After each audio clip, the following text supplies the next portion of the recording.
Y lo que queremos denunciar es que, una vez más, las entidades locales, los municipios, siguen asumiendo el riesgo y el Gobierno de Aragón hace el negocio.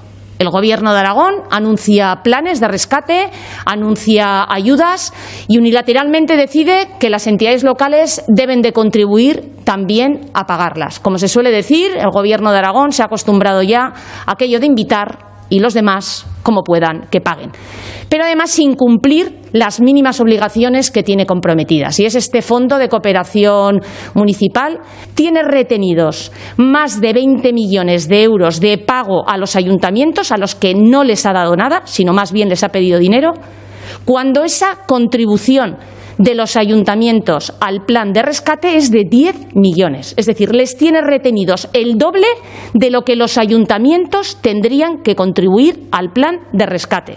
Es decir, no hay excusa para pagar el primer plazo y el segundo. No es necesario recurrir a la compensación del Fondo de Cooperación Municipal. El Fondo de Cooperación Municipal que le tiene que dar la DGA al Ayuntamiento de Gurrea le supone el gasto que tiene que asumir el Ayuntamiento del colegio que hay en el pueblo. Gasoil, luz, agua, el tema de los trabajadores, lo que se ha tenido que aumentar con las limpiezas, y todo eso la DGA no nos ha dado ni un euro. Estamos hablando de que estamos en el mes de julio.